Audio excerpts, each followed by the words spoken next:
Assalamualaikum warahmatullahi wabarakatuh. Selamat datang di responsi Matematika Diskrit yang ke-14. Jadi pada pertemuan 14 ini kita akan membahas materi graf. Yang pertama itu ada pendahuluan graf. Graf digunakan untuk merepresentasikan objek-objek diskrit dan hubungan antara objek-objek tersebut. Representasinya yaitu objek dengan noktah, bulatan, atau titik. Kemudian untuk hubungan antar objek itu menggunakan garis. Objek itu yang titik A, titik B, titik C, titik D. Kemudian hubungan antar objek itu menggunakan garis. Misalnya hubungan antara A ke D itu menggunakan garis lurus ini. Selanjutnya ada definisi graf. Graf G didefinisikan sebagai pasangan himpunan VE yang ditulis dengan notasi G sama dengan VE, di mana V itu himpunan tidak kosong dari simpul-simpul, kemudian E himpunan sisi yang menghubungkan sepasang simpul. Selanjutnya ada graf trivial, adalah graf yang hanya mempunyai satu buah simpul tanpa sebuah sisi. Kemudian simpul itu dapat dinomori dengan huruf yaitu A, B sampai dengan Z, atau bilangan misalnya 1, 2 sampai dengan N, atau huruf dan bilangan misalnya A1, A2 sampai dengan AN. Sisi yang menghubungkan simpul U dan simpul V dinyatakan dengan pasangan UV atau dinyatakan dengan E1, E2 sampai dengan EN. Sehingga dapat ditulis E sama dengan UV. Oke, selanjutnya di sini ada jenis-jenis graf. Berdasarkan ada tidaknya gelang atau sisi ganda pada suatu graf, maka graf digolongkan menjadi 4 jenis. Yang pertama, graf sederhana. Graf sederhana adalah graf yang tidak mengandung gelang maupun sisi ganda. Jadi graf sederhana dia hanya mempunyai sisi ganda. Jadi satu kedua hanya ada satu garis atau satu hubungan. Selanjutnya ada graf tak sederhana. Graf tak sederhana adalah graf yang mengandung sisi ganda atau gelang.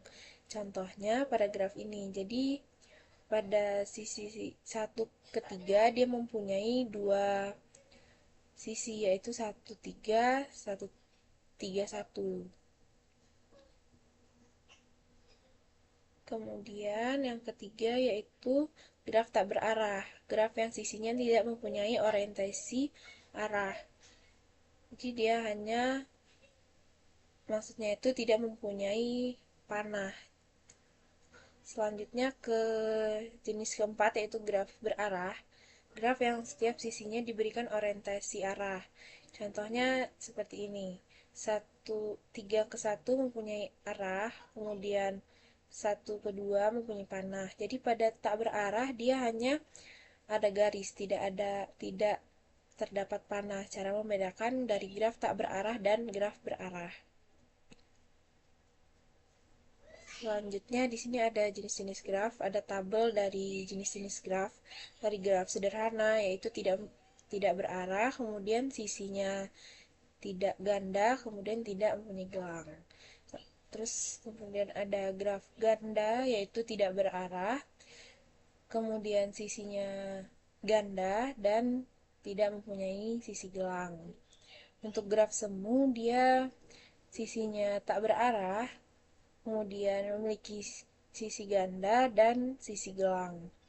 Kemudian untuk graf berarah, sisinya itu berarah, kemudian tidak mempunyai sisi ganda dan mempunyai sisi gelang. Dan yang terakhir ada graf ganda berarah, yaitu sisinya berarah, kemudian mempunyai sisi ganda dan sisi gelang. Oke, selanjutnya akan dijelaskan oleh Kak Keji. Ya, saya akan menjelaskan di bagian terminologi atau istilah dasar dari graf.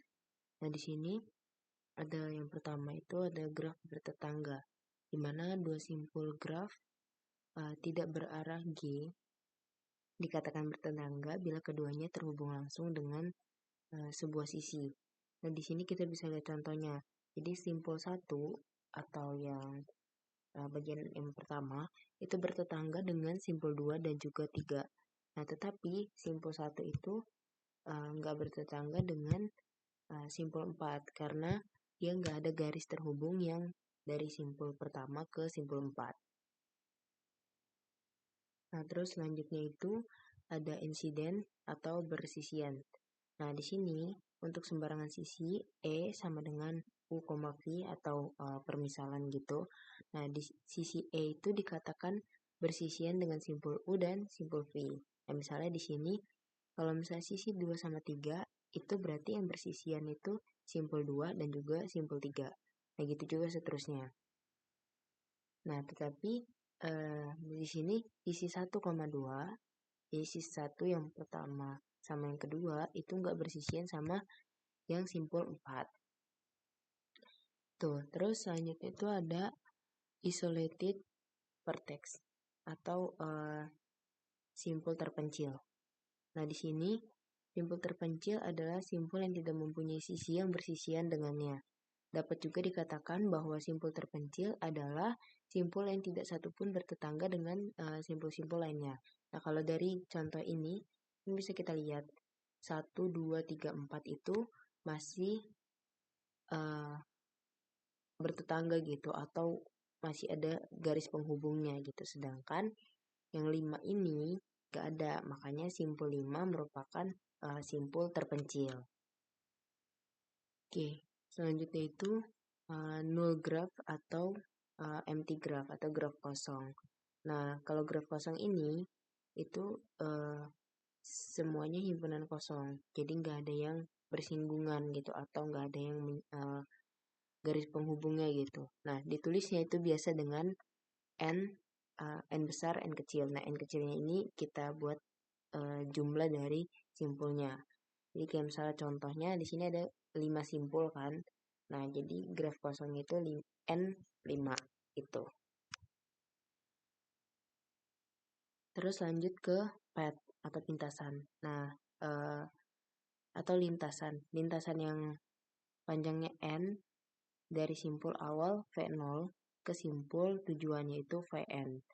Nah, di dalam graf G adalah barisan berselang-seling simpul dan sisi. Tuh. Nah, ini merupakan bisa kita lihat juga. Jadi En sama dengan Vn-1 sampai ke Vn, Vn. Tuh. Nah, di sini itu kita punya jenis lintasan. Jadi jenis lintasan itu ada 3. Yang pertama lintasan sederhana atau simple pad. Nah, simple pad ini kalau ke semua simpulnya berbeda. Nah, dan untuk graf yang terbuka. Nah, kalau setiap sisi yang dilaluinya hanya sekali, itu biasanya untuk graf tertutup. Nah, selanjutnya itu lintasan tertutup atau closed path. Nah, di sini itu lintasan yang berawal dan berakhir pada simpul yang sama. Misalnya, dia dari simpul 1 ke simpul 2, terus ke simpul 3, dan balik lagi ke simpul 1 gitu. Terus selanjutnya itu lintasan terbuka atau open path. Nah, lintasan yang ini itu tidak berawal dan berakhir pada simpul yang sama. Jadi awalnya di 1, berakhirnya misalnya di 3 gitu. Nah, di sini kita bisa ngitung panjang lintasannya. Misalnya jumlah sisi dalam lintasan tersebut itu seperti gambar ini. Nah, nanti lintasan 1, 2, 3, 1, 2, 4, 3 di kita sesuaiin adalah lintasan sederhana dan terbuka. Nah, sedangkan lintasan 1, 2, 4, 1, 2, 4, 3, 1 itu lintasan sederhana dan tertutup. Jadi disesuaikan aja. Soalnya kalau misalnya nggak boleh yang 1, 2, 3, 4 atau 1, 2, 3 doang atau 1, 2, 3, 1 gitu. Jadi disesuaikan mana yang merupakan lintasan sederhana terbuka, mana yang lintasan sederhana tertutup gitu. Nah, kalau misalnya lintasan 1, 2, 4, 3, 2 itu bukan lintasan sederhana tetapi merupakan lintasan terbuka. Nah, kalau lintasan 1, 2, 4, 3 itu memiliki panjang lintasan itu 3 karena jumlah sisi yang dilalui itu ada 3. G. Terus selanjutnya itu connected atau terhubung. Nah, graf tidak berarah ini disebut tidak berarah G disebut graf terhubung atau connected graph. Jika untuk setiap pasang simpul U dan V di dalam himpunan V terdapat lintasan dari U ke V.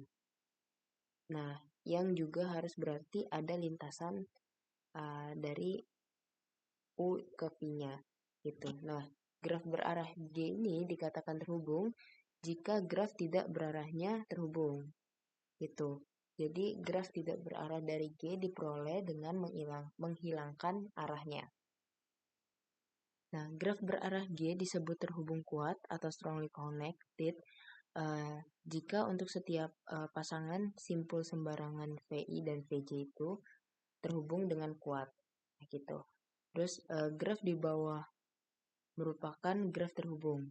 Jadi graf terhubung yang kuat. Nah, di sini graf terhubung yang kuat itu karena setiap simpul dari VI dan VJ-nya itu terhubung gitu. Nah, di sini ada contohnya. Nah, ini yang atas itu merupakan graf terhubung yang kuat karena sembarang pasang simpul yang di dalam graf tersebut terdapat lintasannya. Nah, sedangkan kalau yang di bawah itu, yang kedua, itu merupakan graf terhubung lemah karena tidak semua pasangan simpul mempunyai lintasan dari dua arah. Sedangkan yang atas tadi dua-duanya ada. Semuanya ada. Terus yang selanjutnya itu derajat atau degree. Nah, derajat suatu simpul adalah jumlah sisi yang bersisian dengan simpul tersebut. Nah, notasinya itu biasanya D dalam kurung V. Nah, di sini ada 3 contoh. Dan untuk G yang pertama seperti ini, G yang kedua seperti ini, dan juga yang G yang ketiga seperti ini. Nah, misalnya kita tinjau satu-satu dari G1. Itu memiliki derajat sebagai berikut. Bentar. Nah, D1 itu kan bersisian dengan D4. Nah, itu 2. Nah, kalau D2 itu bisa sama kayak D3 gitu kan. Itu hasilnya 3. Nah, habis itu kita tambahin. Ini sebenarnya 1, 2, 3, 4 ya bisa. Tapi ini kita jadiin 1 aja. Jadi bisa D1 sama dengan 2 juga gitu. Nah, kalau misalnya D2 itu sama dengan 3 juga. Jadi di sini D dalam kurung V-nya itu ada 4.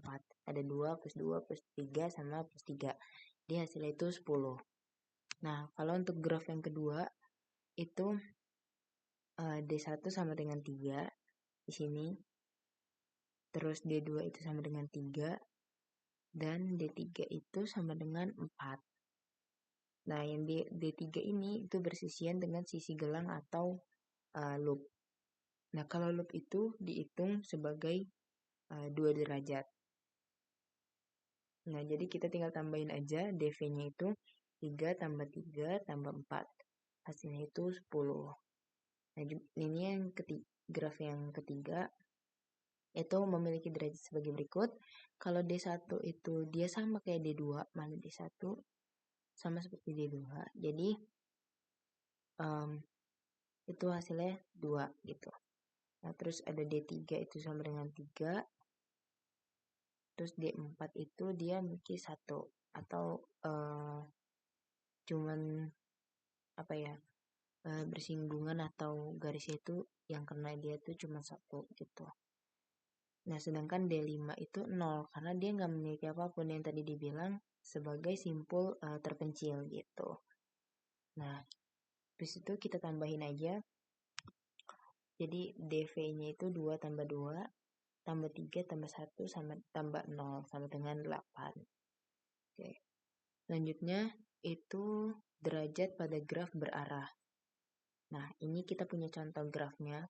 Terus dia itu dibagi 2, ada D in atau derajat yang masuk ke simpul sama D out yang derajat yang keluar dari simpulnya gitu. Nah, ini dari graf berarah tersebut derajatnya adalah sebagai berikut. Nah, gini. Jadi D in-nya itu 1, D in untuk yang V1 atau simpul pertama itu sama dengan 2, D out-nya untuk yang simpul pertama sama dengan itu 1, gitu terus kita cari. Nah, sampai akhirnya kita nambahin dari ini, D-in-nya berapa semuanya. Ini kan 2, 4, 6, tambah 1, 7. Ini juga 3, 4, 5, 6, 7 gitu. Jadi 7 tambah 7. Jadi hasil dari D-in dan juga hasil dari D-out-nya. Kita tambahin untuk nyari DV-nya. Nah, terus istilah dalam graf lama jabat tangan, yaitu bahwa jumlah derajat semua simpul pada suatu graf adalah genap, yaitu 2 kali jumlah sisi pada graf tersebut.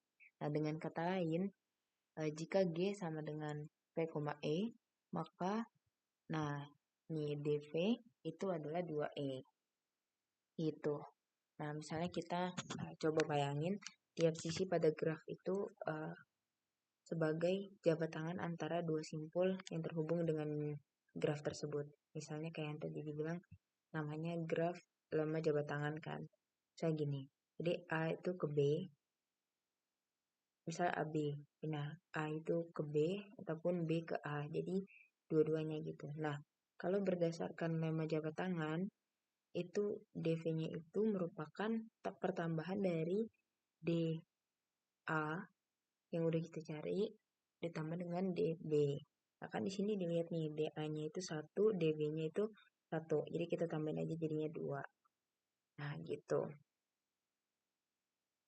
Nah, setiap simpul akan berjabat tangan dengan simpul lain sebanyak derajatnya.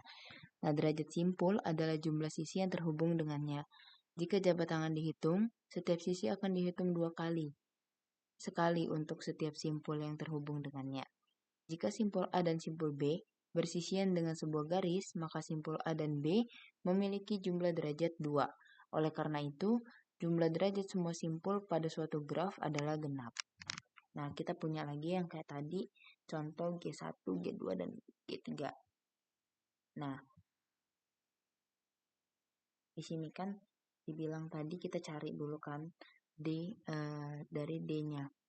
Nah, kita udah dapat D-nya seperti yang kita tadi cari.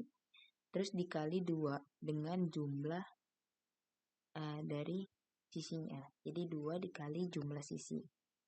Itu.